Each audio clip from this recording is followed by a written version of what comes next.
ప్రపంచాన్ని ఏలేయచ్చు.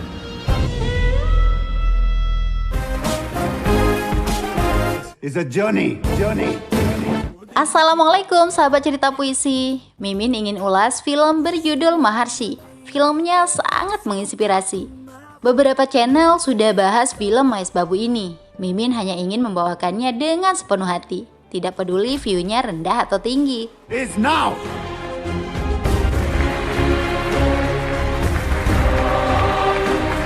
Salam hangat kepada semua penonton di seluruh penjuru negeri, baik itu di Jambi, Bekasi, Bali, Sulawesi, Binjai, Cimahi, Kediri, Pati, Bukit Tinggi, Manggarai, Kendari, Morowali, Dumai, Sukabumi, dan juga di Arab Saudi.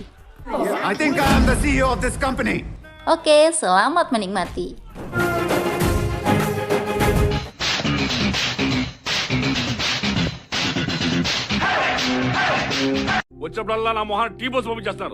Sejak kecil, Rishi Kumar menilai ayahnya orang yang gagal dan kalah dalam hidup. Ayahnya, Satya Narayana, sering diomeli dan dipermalukan karena tidak mampu membayar hutang. Narayana tidak bisa berbuat apa-apa, kecuali tersenyum menanggung malu. Setelah dewasa, Rishi Kumar yang diperankan Mahes Babu sudah tidak bertegur sapa lagi dengan ayahnya. Tapi Rishi akan marah jika ada yang menghina ayahnya yang hanya karyawan rendahan di Hyderabad. Misalnya ketika Narayana dimarahi bosnya di tempat kerja, Rishi merasa terluka. Dia bersama sahabatnya Kana menemui bos itu dan menghajarnya habis-habisan.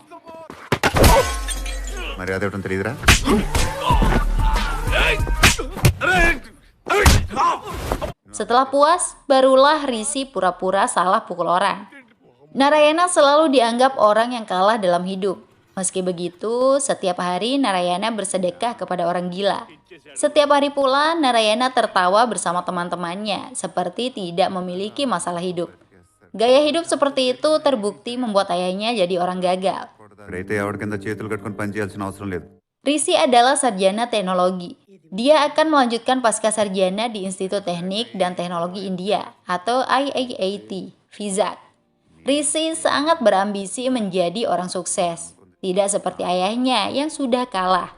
"Bu, saya hanya ingin menang. Saya takut kalah," ucapnya.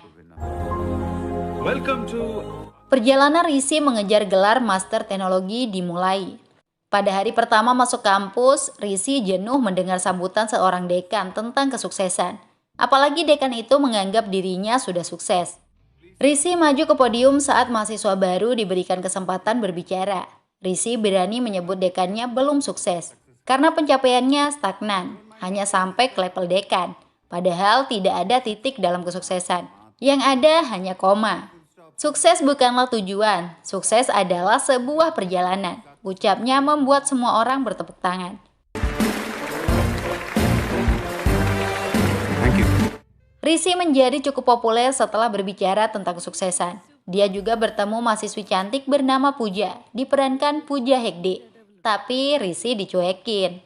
I can take care of myself. Di asrama, Rishi satu kamar dengan mahasiswa bernama Ravi Shankar, diperankan Alari Naresh. Sosok Ravi orang yang kurang percaya diri, mungkin karena dia dari desa. Jauh berbeda dengan karakter Rishi yang penuh percaya diri. Sit down, please sit down. Profesor Chandra Sekhar memulai pelajaran di kelas. Dia ingin mengetahui siapa mahasiswa yang cerdas. Sebuah soal cukup sulit diberikan. Siapapun yang berhasil menjawabnya akan masuk majalah kampus. Rishi sama sekali tidak peduli. Menulis soal yang diberikan saja dia enggan. Berbeda halnya dengan mahasiswa lain yang begitu bersemangat. Mahasiswa bernama Ajay bahkan sangat percaya diri. Dialah yang akan menyelesaikan soal itu. Malam harinya, Rishi mematikan lampu kamar untuk tidur. Ravi menyalakannya lagi karena sedang menyelesaikan soal yang diberikan dosen. Ravi memang serius kuliah dan ingin memberikan yang terbaik, mengingat ayahnya sudah bekerja keras agar dia bisa melanjutkan pendidikan. Agar lampu kamar segera dimatikan, Rishi menuliskan jawabannya. Hebatnya, Rishi bisa menyelesaikan soal sulit itu hanya dalam waktu singkat. Pagi-pagi, semua mahasiswa dan dosen dikagetkan dengan soal yang sudah terjawab. Menurut Profesor Chandra, bisa menyelesaikan soal hanya dalam semalam adalah sejarah di kampus itu. Rishi mendorong dan menunjuk Ravi yang menyelesaikan soal. Beberapa mahasiswa juga melihat Raffi menulisnya. Tepuk tangan meriah dihadiahkan untuk Raffi. Everyone clap for Ravi. Soal lebih sulit diberikan. Raffi memberi kode agar Rizzy membantu. Meski kesal, Rizzy membantunya sehingga lampu kamar dimatikan. Jawaban Rizzy ditulis lagi oleh Raffi di papan kelas. Raffi dianggap jenius oleh teman-temannya. Puja bahkan datang ke kamar Raffi mengajaknya ngopi. Sedangkan Rizzy diolok-olok. Puja menilai Rizzy beruntung bisa satu kamar dengan Raffi yang jenius. Bye, Ravi. See you. Rizzy mulai kesal dengan Raffi karena Puja memujinya. Tapi Raffi menjelaskan jika dia sudah memiliki pacar di desa bernama Pallavi. Sehingga Rizzy tidak perlu khawatir. Raffi hanya akan fokus kuliah sehingga bisa pergi ke Amerika dan berfoto di gedung-gedung pencakar langit. Di kampus, Raffi diberendel teman-temannya untuk membantu menyelesaikan soal yang tidak mereka mengerti. Tujuan Puja mengajak ngopi juga untuk itu. Raffi jadi stres. Ajay yang iri mengerjai Raffi. Merasa sudah tidak tahan, Raffi mengumpulkan semua orang untuk menyampaikan pengumuman penting. Bahwa orang yang menyelesaikan soal itu sebenarnya Rishi Kumar. తనే ఆ problem solve చేస్తుంది కే రిషి Kumar. Profesor Chandra menemui Rishi menanyakan kebenarannya. Rishi yang sedang sibuk belajar mandiri di perpustakaan tidak mengelak. Rishi menganggap semua itu tidak penting. Cukuplah Raffi yang dapat tepuk tangan dan fotonya masuk majalah kampus. Saya di kampus ini karena kebutuhan, Pak. Saya butuh ijazah dari kampus untuk mencapai tujuan saya. Saya ingin menguasai dunia, Pak, ucap Rishi. ప్రపంచాన్ని ఏలేద్దాం అనుకుంటున్నాను సార్. ప్రపంచాన్ని ఏలేయచ్చు. Tube, WhatsApp, Facebook, Twitter. Profesor Chandra mengingatkan Rishi untuk berhati-hati. Kesuksesan tidak bisa diraih dengan cepat. Rishi berpikir sebaliknya. Dia ingin seperti Usain Bolt yang dikenal sebagai pelari tercepat. Rishi tidak suka seperti Mo Farah, juara dunia lari tapi tidak terkenal. Bahkan Profesor Chandra sendiri tidak mengetahui siapa Mo Farah. Rishi. Puja yang sebelumnya merendahkan Rishi mulai sok ramah setelah mengetahui kejeniusan Rishi. Tapi giliran Rishi yang jual mahal. Akhirnya Puja minta maaf jika sebelumnya pernah menyinggung hati Rishi. Keduanya kemudian akur. Kini Rishi dan Raffi serta Puja menjadi sahabat. Rishi mungkin terlihat malas mengikuti perkuliahan, tapi dia sangat ulet belajar secara mandiri. Ilmu di otaknya sudah banyak. Dia tidak butuh ilmu dari kampus. Rishi hanya butuh ijazahnya saja. Terbukti ketika nilai semester pertama keluar, Rishi menjadi yang terbaik. Dia mengalahkan Ajay yang berada di urutan kedua. Puja juga berhasil lulus di semua mata kuliah dengan nilai standar. Sedangkan Raffi tidak lulus pada 2 mata kuliah. Hal itu membuat Raffi sangat sedih. Dia terpaksa membohongi ayahnya yang tidak ingin melihat Raffi gagal. Raffi sangat frustasi. Apa kata ayahnya dan orang di desa jika mengetahui dia gagal? Padahal selama ini Raffi sudah berjuang mati-matian untuk belajar. Sementara Rishi yang malas belajar justru mendapat nilai tertinggi. Rishi berusaha menenangkan sahabatnya itu. Masalah terbesar Raffi sebenarnya karena tidak percaya dengan kemampuan sendiri. Harapan ayahnya dan orang desa seharusnya tidak dijadikan beban. Tapi itulah kekuatan Raffi untuk menjadi orang berani. Nasihat Rishi membuat Raffi bisa tersenyum lagi. dah. Masalah mulai datang dari Ajay yang tidak terima dikalahkan Rishi. Ayah Ajay, Banu Prasad, adalah seorang MP atau anggota parlemen. Rishi diminta mengalah karena selama ini Ajay selalu menjadi yang terbaik. Banu Prasad menanyakan berapa uang yang diminta Rishi agar mau mengalah. Pertanyaan itu membuat Rishi emosi. 5 tahun lagi, Rishi yang akan balik bertanya berapa harga Banu Prasad. Rishi justru diancam karena menolak mengalah. Dia menunjukkan keberaniannya. Ternyata preman di mata Rishi hanya butiran debu. Semua preman dihajar. Kekuatan Rishi sangat luar biasa. Banu Prasad dibuat terpaku dan malu. ఈ రోజు నుంచి సరిగ్గా 5 ఏళ్ళు. Selanjutnya, Rishi menerima undangan Puja ke rumahnya. Rishi diperkenalkan kepada keluarga besar. Saat itu, Puja juga menembak Rishi dan mereka jadian. Nilai semester 3 keluar. Rishi selalu menjadi yang terbaik. Nilai Raffi kini lumayan memuaskan. Sebelum ujian akhir pasca sarjana, kampus menyelenggarakan wawancara untuk penempatan kerja. Raffi juga berhasil mendapat pekerjaan di Amerika. Semua tidak lepas dari nasihat dan bantuan Rizky. Kabar bahagia itu diceritakan kepada ayahnya di desa. Betapa bangganya sang ayah. Apalagi Raffi akan menerima gaji 2 lak per bulan atau sekitar 37 juta rupiah. Pernikahan Raffi dengan Palapi dipersiapkan. Rice mill పేపర్లు ready చేసుకో Ajay yang paling sesumbar. Dia mendapat tawaran dari perusahaan dengan gaji 1,8 miliar per tahun atau 150 juta per bulan. Rizky ditantang jika mampu mengalahkannya. Rizky diwawancarai dari perusahaan Origin Group asal Amerika. Rizky justru tidak datang untuk menerima tawaran perusahaan, tapi dia yang memberikan tawaran kepada perusahaan. Rizky mengaku mampu menciptakan sistem operasi berdasarkan kecerdasan buatan. Itu akan membuat Origin bisa mengalahkan Google dan Facebook. Rizky mempersilahkan pihak Origin menghubunginya jika tertarik. Sementara Ajay mengadakan pesta karena merasa menang dari Rizky. Dia sangat terkejut mengetahui fakta jika Rizky menolak tawaran perusahaan.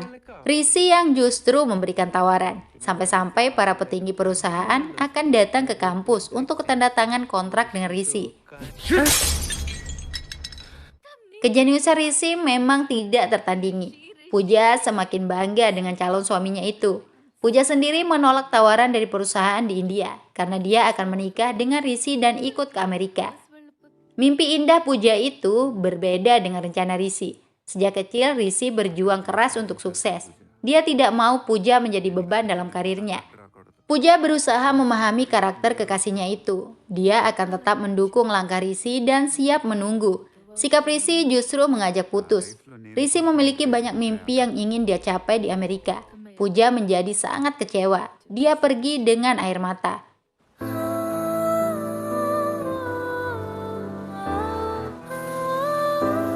Puja curhat kepada Raffi tentang keputusan Rizky. Raffi kemudian mengingatkan Rizky agar tidak melupakan Puja. Rizky malah marah-marah dinasihati. Saya pikir kamu orang istimewa, tapi saya salah. Kamu sama saja dengan yang lain, yang memanfaatkan orang lalu membuangnya, ucap Raffi. Rizky menampar Raffi. Kata-katanya sangat menyakitkan. Padahal Raffi sudah mengenal Rizky sejak lama. Rizky tidak mau lagi bicara dengan Raffi meski Raffi minta maaf. Sorry రా ఏదో ఒకటి మాట్లాడరా Ujian akhir kampus akan dilaksanakan besok pagi. Malamnya sekelompok orang mencuri soal ujian. Kasus itu ditangani polisi. Sebuah kunci loker milik Rizky Kumar ditemukan di TKP. Pihak kampus dan polisi memanggil Rizky sebelum ujian dimulai. Meski Rizky membantah, tapi bukti kuat menunjukkan Rizky pelakunya. Hukuman bagi Rizky adalah dikeluarkan dari kampus. Profesor Chandra mengingatkan tidak mungkin Rizky yang cerdas mencuri soal ujian. Ajay datang mengolok-olok. Rupanya dialah dalang yang menjebak Rizky. Tujuannya untuk menghancurkan hidup Rizky. Ulah Ajay membuat Rizky sangat marah. Tiba-tiba polisi mendapat petunjuk baru yang sangat kuat bahwa pelakunya bukan Rizky. Akhirnya Rizky dibebaskan. Rizky langsung berlari untuk mengikuti ujian akhir. Let's go!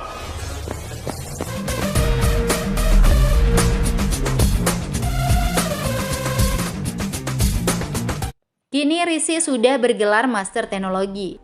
Setelah sekian lama tidak berbicara dengan ayahnya, akhirnya Rizky mau berbicara langsung. Tapi hanya sekedar memberitahu akan pergi ke Amerika saja. Di California, Amerika, Rizky bergabung dengan perusahaan Origin. Bukan sebagai karyawan biasa, tapi langsung menjadi ketua tim yang mengerjakan proyek sistem operasi berbasis kecerdasan buatan. Proyek itu berhasil diselesaikan dengan baik. Mr. Mohan, your project is done. Sistem operasi berdasarkan kecerdasan buatan sudah siap diluncurkan. Rizky akan segera memasuki panggung. Tapi ada telepon dari sahabatnya di Hyderabad. Karena meminta Rizky segera kembali ke India karena ayah Rizky telah meninggal dunia. Lemas sekujur tubuh Rizky mendengar itu. Rizky belum sempat menunjukkan kesuksesannya kepada sang ayah. Sekeras-kerasnya hati Rizky, dia tidak bisa menahan sedihnya.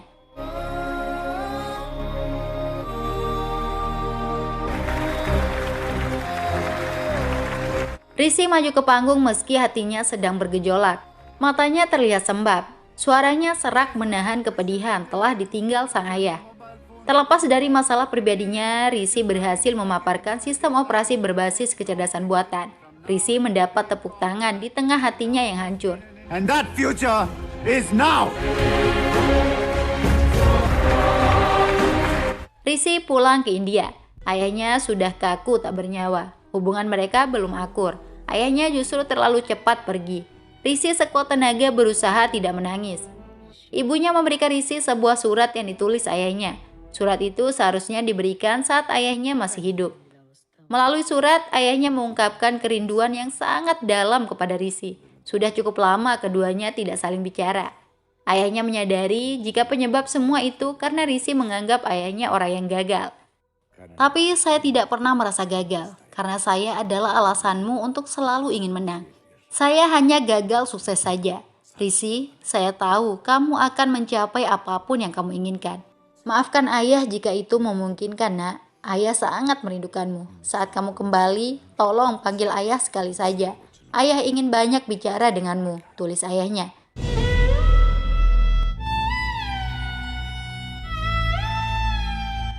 Air mata Rizky tumpah setelah membaca surat itu. Kursi tempat biasa ayahnya duduk kini kosong. Ibunya mengungkapkan jika sebenarnya Rizky sangat dibanggakan oleh ayahnya.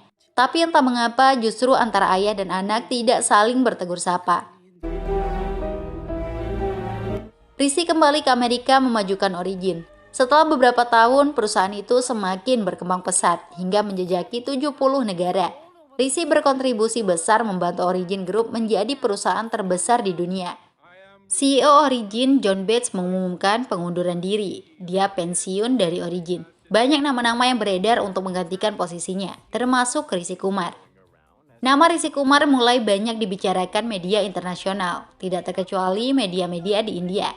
Akhirnya John Bates mengumumkan penggantinya. Dialah Rizky Kumar, CEO baru Origin. Itu artinya ambisi Rizky untuk menguasai dunia sudah terwujud. World is yours.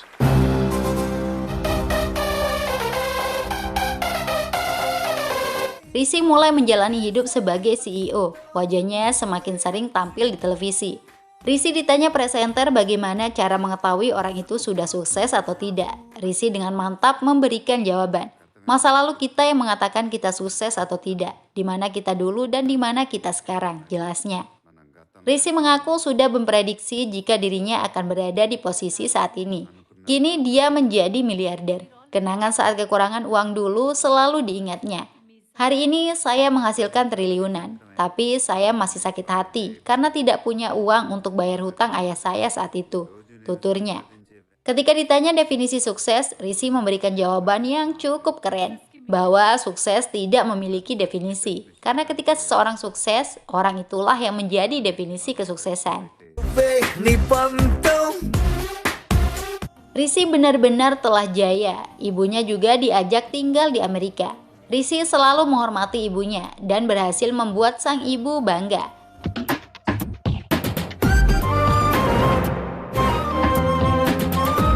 Teman kantor Rizky asal India yang kini menjadi sekretarisnya, Nidhi, akan mengadakan pesta ulang tahun. Rizky diundang untuk hadir. Ternyata Rizky hanya diprank saja. Nidhi tidak ulang tahun. Sebaliknya, Nidhi membuat kejutan luar biasa. Semua teman-teman Rizky dulu datang ke Amerika, termasuk mantan dosennya di kampus, Profesor Chandra Sekhar. Reuni itu sangat istimewa, apalagi belakangan nama Rizky selalu menjadi buah bibir. Mereka mulai mengajak Rizky mengenang masa lalu yang pernah dilewati, baik itu saat di kampus hingga kematian ayah Rizky. Ada dua orang yang sangat akrab dengan Rizky tidak datang, yaitu Pooja dan Raffi. Pooja tentu saja tidak mau datang karena kecewa telah diputus Rizky. Lalu bagaimana dengan Raffi? Rizky berpikir Raffi tidak datang karena dulu mereka sempat bertengkar. Tapi Nidhi mengaku nama Raffi memang tidak pernah diundang. Profesor Chandra tiba-tiba menunjukkan gelagat aneh. Dia salah tingkah mendengar nama Raffi. Rizky jadi curiga dan memaksa Profesor Chandra berbicara jujur tentang kabar Raffi. Ternyata Raffi sudah dikeluarkan dari kampus sebelum mengikuti ujian akhir. Rizky bisa bebas dalam kasus pencurian soal karena pengorbanan Raffi. Ya, pada hari itu Raffi yang menyerahkan diri kepada polisi dan mengaku sebagai pelaku. Alasan Raffi untuk menyelamatkan Rizky. Raffi mengaku tidak penting hidupnya akan hancur karena dia bukan siapa-siapa dan sama dengan yang lain. Berbeda halnya dengan sosok Rizky. Rizky sangat jenius dan unik. Raffi yakin Rizky akan menggapai mimpinya menjadi orang besar. Pengorbanan besar Raffi harus dibayar mahal. Ayah Raffi bunuh diri mengetahui anaknya dikeluarkan dari kampus.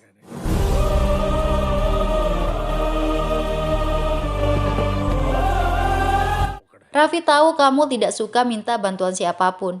Makanya dia membuat saya bersumpah untuk tidak memberitahu kamu. Dia melakukan semuanya demi kesuksesanmu, Rizky. Dan pengorbanan Raffi tidak sia-sia. Sekarang kamu sudah sukses, ungkap Profesor Chandra. Rizky sama sekali tidak menyangka jika kesuksesannya diraih dengan kehancuran hidup Raffi. Fakta itu membuat Rizky jadi sering murung dan melamun. Ibunya menanyakan apa sebenarnya yang terjadi. Rizky merasa semua pencapaiannya saat ini sia-sia. Kesuksesan yang dia raih karena pengorbanan Raffi. Tapi Rizky justru melupakan sahabatnya selama ini. Begitu pula dengan gadis yang dicintai.